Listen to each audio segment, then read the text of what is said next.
o günden beri de gemiler geliyor işte. Yani bir dakika vazgeçtim dedi ve gemileri gönderdi. O gece çok sert bir şekilde bastırıldı protestolar. Daha doğrusu artık onu İranlı elitler protesto gibi değil, isyan hareketi olarak okudular. Ve açıkçası şöyle söyler, 12 günün devamıydı bu dediler. İşte gene PAK ve Pejan saldırıları oldu. Doğrudan hedefli suikastler oldu güvenlik birimlerine. Orada oluşan kalabalık olabildiğince sert bastırıldı ama İran bunu yapar yani. Bunu 88 idamlarında falan da gördük.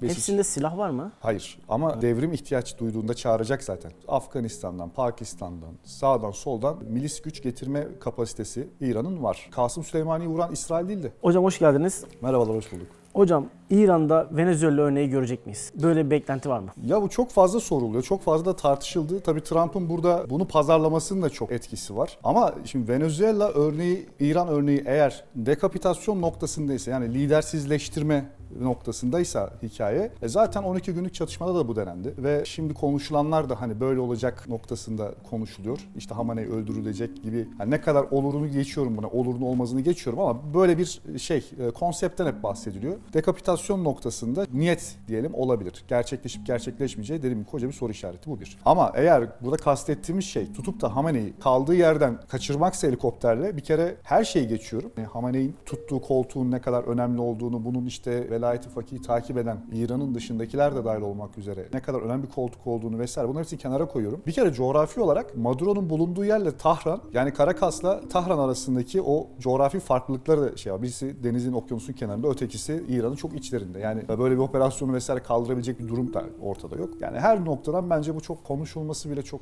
bir konu değil bence. Yani makul, hatta gerçekten ortada var olan sorunu konuşturmayı engelleyen bir saptırıcı bir unsur olarak ben görüyorum bunu. Hocam peki sahada neler görüyorsunuz? Uçan uçaklar, gelen gemiler, Trump'ın açıklamaları. Sahada bunun bir hareketliliği var mı? Ne görüyorsunuz? İran sahasında zaten ikinci tur çatışma meselesi birinci turda ateşkese gittiği günden konuşulmaya başlanmıştı. İç cephe meselesinde burada daha önce de konuştuk. İşte İranlı ön plana çıkartarak bir hikaye, bir anlatı geliştirilmeye başlandı. Gene ekonomik sorunları aşamıyorlar ne yazık ki. Yani zaten çok fazla yapısal sorun var. Ülke içerisinde kurumsallaşma noktasında çok fazla sorun var. Onu da daha önceki videoda konuşmuştuk, hatırlıyorum. Ama bir de diğer taraftan siyasal izolasyon var ve yani 6 ay çok kısa bir süre bu yapısal sorunları aşmak için. Haliyle bu halkın şu an içinde bulunduğu yoksulluk, fakirlik, ideolojik ayrışmalar ve daha bir sürü şey sayılabilir. Bunları aşamadıkları için iç cepheyi konsolide etmekte sıkıntılar yaşanıyor. Bu bir gerçek. Protestolar meselesi de. Hocam protestolar demişken protestolar duruldu mu? Yoksa hareketlendi mi, yoksa bilgi mi akmıyor?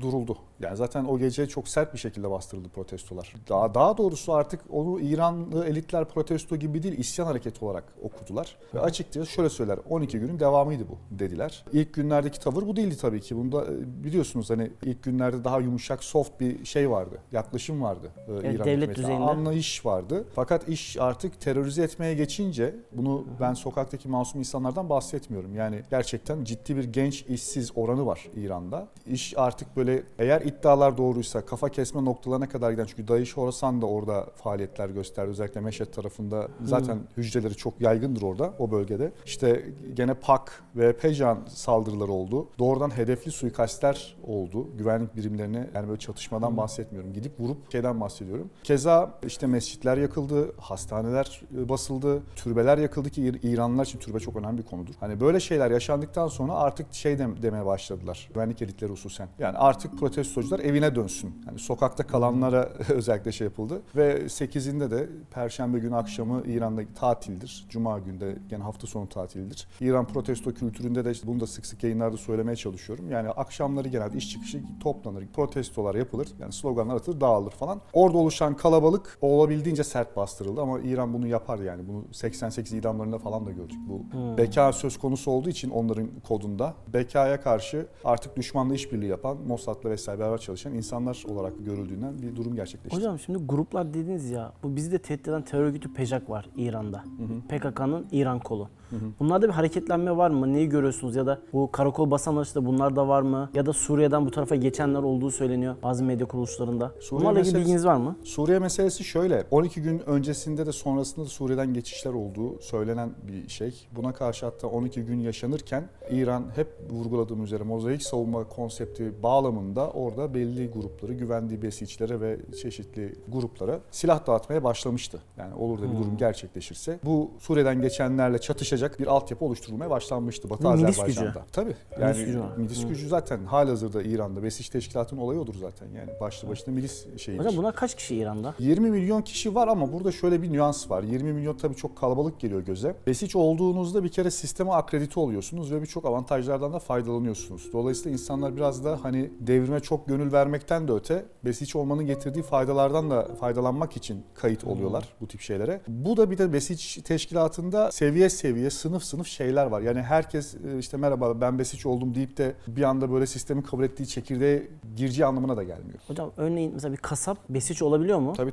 Herhangi birisi. Yani bu zaten meslek gruplarına göre besiç teşkilatı. Sporcular için ayrı var, üniversite öğrencileri için ayrı var. Yani var Allah var. 26-27 tane alt şeyi var. Besiç. Hepsinde silah var mı? Hayır. Ama devrim ihtiyaç duyduğunda çağıracak zaten. Öyle bir durum var. Yani 20 milyonun 500 bini, hadi 100 bini, hadi 50 bini sadakatli olsun. 50 bin kişinin sahada olduğu bir senaryodan bahsedebiliriz. Olacağı ya da. Ve Suriye sahasından da hatırlayalım. Afganistan'dan, Pakistan'dan, sağdan soldan milis güç getirme kapasitesi İran'ın var. Dolayısıyla sokak çatışmaları meselesi çok şey yapmaz. Soruya dönecek olursam etnik gruplar meselesinde Ahvaz'da çok bir şey görmedik. Zaten biraz parçalı oradaki yapı. Kürt bölgesinde çok bir şey görmedik desem yani kapasitenin çok altına kaldı diyebilirim. Belki bu şekilde. Çünkü İKDP hareketlenmedi. PECAK tam kapasite girmedi. Çok böyle doğrudan saldırı şeylerinde kısıtlı kaldı. Siyasal destek bağlamında mevzu ilerledi. Mesela İKDP vesaire bunlar geçmişte Sovyetlere güvenerek attıkları adımlarda neler yaşadıklarını hatırlıyorlar. Bir de şu da var. Bu protestolardan sonra yaşanan bir şey olsa da her ne kadar protestolarla belki eş zamanlı. Suriye sahasında YPG'nin yaşadıkları da ders olmuş olabilir. Yani hareket etme noktasında, güvenme ve buna göre hareket etme noktasında. Dolayısıyla burada bir en azından İsrail'in ya da Amerika'nın beklediği hareketlenme gördük diyemesem de terörize etme ve protestocu kitleyle hükümet arasındaki makası açıp hükümeti halka doğru kışkırtacak adımları atmayı başardılar. Bu yaşandı yani. Hocam peki bu mescit yakanların bir etnik grubu mu var? Bir sosyal bir tabakanın mı şeyi? Hani neden mescitlere bir saldırı var? Bu seküler bir saldırı mı? İşte bu geçim sıkıntısının getirdiği bir saldırı mı? Yoksa etnik bir isyanın bir şeyi mi? Şimdi ideolojik ayrışmalar İran'da etnik ayrışmalardan bence şu an çok daha fazla rol oynuyor diyebilirim. Yani ideolojik olarak ciddi ayrışmalar var. Fakirliğin olduğu yerde zaten angajmanlar kurmak, elemanlamak vesaire çok da zor değildir. Dolayısıyla bu kadar parasızlığın, işsizliğin olduğu yerlerde suçu mollalarda arayan, işte bir ara hatırlarsanız mollaların işte sarıklarını yere atma akımı vardı. Veya işte mollalara doğrudan hakaret etme gördükleri yerde gibi durumlar son yıllarda yükselmeye başladı. Yani bu bir hakikat olarak da sahada duruyor. Yani her mescit yakanı, her şey yapanı da işte İsrail talimat verdi ve gitti yaktıdan öte şu olabilir belki. İsrail bunu yakmaya müsait insanları bulup bir şekilde örgütlemiş olabilir ya da öne açılmış olabilir. Yakan kişinin bundan haberi bile olmayabilir. Yani. İran devletine geri dönersek, İranlılar şöyle bir açıklama yaptı. Amerika bizden çok şey istiyor ya da bizi çok zorluyorlar. Amerika nasıl bir İran görmek istiyor? Yani kolu kanadı kırılmış bir İran mı görmek istiyor? Yoksa silahsız bir İran mı görmek istiyor? Ya da başında yönetebileceği bir yönetim mi istiyor? Ya İran'a dayatılan şartlara bakıldığında tam bir teslimiyet isteniyor aslında. Yani savaşmadan savaşmışsın da kaybetmişsin gibi bir şey isteniyor. Çünkü İranlılar şunu söylüyorlar. Tamam biz nükleer silah vesaire peşinde değiliz ama en azından bütün dünyadaki ülkelerin hakkı olan barışçıl nükleer meselede biz hakkımızı vermek istemiyoruz. Ulusal onurumuzla alakalı bir konu diyorlar. Yani biz tıbbi anlamda olsun işte uzay çalışmaları anlamda vesaire her neyse bir nükleer teknolojiye sahip olmak nasıl ki dünyada herhangi bir ülkenin hakkı, nükleer enerji meselesi gene bu bizim de hakkımız ve bundan niye vazgeçelim diyorlar. Bu bir. Balistik füze meselesi diyorlar ki ya biz bunu zaten savunma maksatlı yapıyoruz. Yani savunma maksatlı yaptığımız bir şey nasıl size tehdit oluşturabiliyor? Niye bundan vazgeçelim diyorlar. 2. Bunun dışında vekil güç ağları meselesinde de aslında bugüne kadar şöyle bir söylem üzerinden yürüyorlardı. Ya bu gruplar bizim arkadaşlarımız, dostlarımız ama biz doğrudan yönetmiyoruz bunları. Biz sadece tanışıklığımız var demeye getiriyorlardı aslında. Bir yerde de böyle götürüyorlardı işte uzunca bir süre ama artık İran bu politikalardan da vazgeçti. Yani özellikle hep söylüyorum ya İbrahim Reis'i'den sonra hikayenin rengi değişti İran için. Çünkü İran gerçekten solid bir ülke değil yani böyle her şeyle tek yakın görüşler yok. Yani bu vekil güç stratejisini eleştiren de çok fazla isim ve grup var. Dolayısıyla şu anki gelinen noktada biz savaşmadan vereceğimiz şeyleri niye savaşmadan verelim? Bari savaşalım öyle verelim noktasında diyebilirim. Yani çok hatalarla dolu ve gene toptancı bir şekilde söylersem bu şekilde. Hocam bugün bazı medya kuruluşlarında şey vardı. Amerika değil İsrail vuracak yine İran'ı. Ya bu ilk günkü saldırılar gibi. Siz böyle bir şey bekliyor musunuz? Ya da neden böyle bir şey var? Ben başından beri niye Amerika ile İsrail ayrıştırılıyor ben onu anlamıyorum doğrusunu söylemek gerekirse. Yani çünkü ilk başta da İsrail saldırırken Amerika yok muydu işin içerisinde? Ki kendileri de geldiler vurdular tesisleri. Bu, Evet. bu planlar oluşturulurken CENTCOM komutanlığıyla işte o zamanki komutan Kurilla'yla Tel Aviv ayrı ayrı mı çalıştılar? Yani Tel Aviv bir anda gitti vurdu, Amerika şoka mı girdi? Aa işte nasıl vurursunuz haberimiz yoktu mu oldu? Yani süreci zaten hep beraber işlettiler. Kasım Süleymani'yi vuran İsrail değildi. Yani o zamandan bu zamana gelen süreci de gene istihbari faaliyetlerde işte vekil güç faaliyetlerine karşı yürütülen faaliyetlerde de sonrasında da Amerika ve İsrail hep beraber yol yürüdüler. Maksimum baskı meselesi, ekonomik ambargolar meselesi bunları da İsrail yapmadı bakıldığında. Dolayısıyla İran'a karşı yürütülen operasyonlar işte Amerika vuracak ama İsrail de vuracak, İsrail vuracak, Amerika vuracak. Bunlar doğru bir sağ okuması getirmez diye düşünüyorum. Şu anda da olan bu. Şu anda da sadece Trump, İran üzerinden okunuyor mesele ama pekala daha işte geçen hafta CENTCOM komutanı gene Tel Aviv'deydi. Ve Amerika'nın stratejik hedeflerine hizmet eden bir saldırı olduğunu ben düşünmüyorum. Bu daha çok İsrail'in stratejik hedeflerine hizmet eden bir operatif bir durum yani. Bu 12 günden beri gelen şeyler. Ama hocam hikayeler. sürekli şey diye bekliyoruz. Trump bir tweet mi atacak, Trump bir açıklama yapacak da İran'a bir saldırı mı olacak diye böyle hep şeydeyiz, böyle tetikteyiz. Trump'ta sanki böyle şey var. Bir İran'a karşı bir yumuşama ya da askeri harekattan vazgeçmiş gibi bir durum var. Siz bunu sezimliyor musunuz? Dün Ya de da gemiler geliyor mu yine, uçak gemileri? ben hep bunu söylerim. Birebir konuşmalarımızda da çok söylerim. Yani liderlerin söyledikleri askeri konularda bence çok bir şey ifade etmez. Askeri konular okunacaksa, güvenlik konuları daha doğrusu okunacaksa tehdit önceliklendirmesine bakarsın, doktrine bakarsın. Geçmişte bu doktrine ve tehdit önceliklendirmelerine karşı ne tür reaksiyonlar verilmiş? Paterne, örüntüye bakarsın. Bu örüntü kaç kere tekrar etmiş buna bakarsın. Ve her seferinde aynı mı tekrar etmiş gene buna bakarsın. Ve mesela İsrail'in güvenliğine dair duyulan bir endişede Amerika ne tür refleksler yapmış bu geçen 70 küsur yılda? Buna bakarsın ve zaten sana bu resim verir genelde. Şimdi ben baktığımda gördüğüm şey benim İsrail'in işte nükleer mesele özelinde bile doktrinsel olarak söylediği şeyler ortada. Hissettiği tehdit ortada, tehdit önceliklendirmesi ortada. Geçmişte yaptığı saldırılar işte Osirak, El Kibar gibi saldırılar ortada. Amerika'nın bu konuda hep destek tam destek gittiğini gördük. 70 yıl boyunca. Hiç yani var mı bir vaka ki böyle gerçekten İsrail güvenliği söz konusu olsun, İsrailliler tarafından güvenlikleştirilmiş bir konu olsa da yani gerçek olsun olmasın ama İsrailler tarafından güvenlikleştirilmiş bir konunun Amerikalılar tarafından, İngilizler tarafından görmezden gelindiği bir senaryo gördük mü bugüne kadar mesela? Evet. Şimdi de ortada 2 aydır Netanyahu balistik füze diye dolanıyor.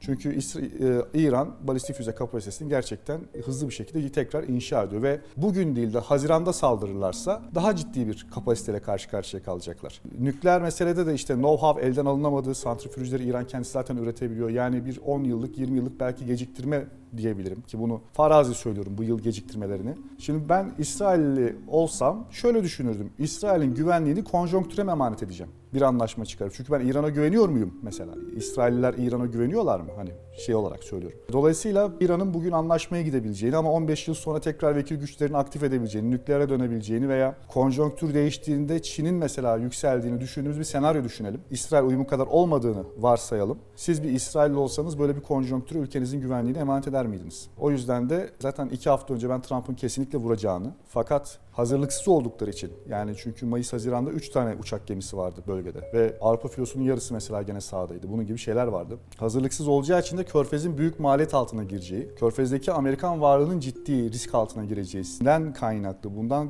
ortaya çıkan senaryodan kaynaklı işi geciktirdiğini ve bundan dolayı da o günden beri de gemiler geliyor işte. Yani bir dakika vazgeçtim dedi ve gemileri gönderdi. Şu an bu gemilerin başka bir şey ifade etmiyor benim için. Bu kadar yüklü bir armadanın kendisinin tabiriyle çok güzel bir armadanın tırnak içerisinde söylüyorum bunu. Pasifik'ten işte yani boğazları geçip Hint Okyanusu'na girmesinin ben çok da barışçıl olduğunu düşünmüyorum şahsen. Hocam bir de tersten bakarsak şimdi bu kadar gemi geliyor. İran bir sürpriz yapıp bu gemilere saldırır mı? Böyle bir senaryo görebilir miyiz İran tarafından? Bunu söylediler. Gerekirse önleyici saldırı yaparız dedi Ulusal Güvenlik Konseyi. Yazılı şekilde deklar ettiler bir de bunu. Yani yaparlar mı? Açıkçası son raddeye kadar, son saate kadar, son dakikaya kadar İranlıların bir şekilde müzakere arayışında diplomasiyle bu işi çözmek isteyeceklerini ben düşünüyorum. Dolayısıyla bu müzakere arayışları isteklerinden ki bu yani negatif bağlamda söylemiyorum. Az önce de işte söylediğim şey negatif anlaşılmasın. Ellerinden geldiğince yumuşak gideceklerini, ellerinden geldiğince 12 günde de bunu yaptılar çünkü yani 12 günde komutanlar öldürüldü. Ertesi gün Arakçı çıktı biz hala müzakere devam edeceğiz dedi yani biliyorsunuz çok bozuk bir suratı çok şeydi yani morali çok bozuktu. Ona rağmen bombalar daha Tahran'ın üzerindeyken biz müzakereye devam etmek istiyoruz mesajı vermişlerdi. Dolayısıyla İran Savaşı'nın bedelini bildiği için ağırlığını İran-Irak Savaşı'ndan olabildiğince kaçınmaya çalışıyor bu senaryodan. Hocam bugün İran Dışişleri Bakanı Türkiye'de Hakan Fidan'la görüştüler. Türkiye bu konuda bir arabulucu olur mu? Ve Türkiye'nin talepleri nedir? Bence bu konuda en büyük fırsat penceresi bu. Türkiye'nin çünkü hem bugünkü Amerikan yönetimiyle ilişkisi ortada hem de İran'la ilişkisi ortada. Ve bölgeye karşı perspektifi de ortada Türkiye'nin. Zaten bu Türkiye'ye de bir şekilde sirayet edebilecek bir karışıklık olacağı için, çünkü İran istikrarsızlığı da bizi etkilemeyecek bir konu değil. Haliyle bizim de bu konuda Trump'la ve Amerikan yönetimiyle olan ilişkilerimizle de beraber hani bir orta yol bulmak ve bu işi sonlandırmak, bu yönde de yol açmak noktasında Türk hariciyesinin yapabileceğini ben çok fazla iş olduğunu düşünüyorum ve açıkçası bunu ben masadan dışlamıyorum. Bu senaryoyu masadan dışlamıyorum. Bunu Türk bir analist olarak söylemiyorum. Yani bunu baktığımda, benim gördüğümde Türkiye'nin Amerika ile ilişkilerine, Türkiye'nin İran ilişkilerine doğru kanalların ve doğru cümlelerin doğru şekilde ulaştırılabileceği bir fırsat penceresi olduğunu gerçekten düşünüyorum. Ya velev ki İran vuruldu. Türkiye'yi bekleyen en büyük risk nedir sizce? Birincisi etnik çatışma, ikincisi enerji güvenliği. Bu ikisi öncelikli anlamda ciddi sıkıntı. Göç meselesinde elbette göç olur, olmaz diyemem ama İran-Türkiye sınırı Suriye-Türkiye sınırı gibi değil. Evet. Daha dağlıklı, daha zor bir sınır, çetin bir sınır ama çok büyük bir insanlık trajedisi ortaya çıkarsa o sınırı geçmek isteyip de vefat edebilecek çok sayıda insan da hoş bir görüntü yaratmaz. Tamam. Dolayısıyla tabii işte vizelerin olmaması falan gibi durumlar da var ama bunlar çok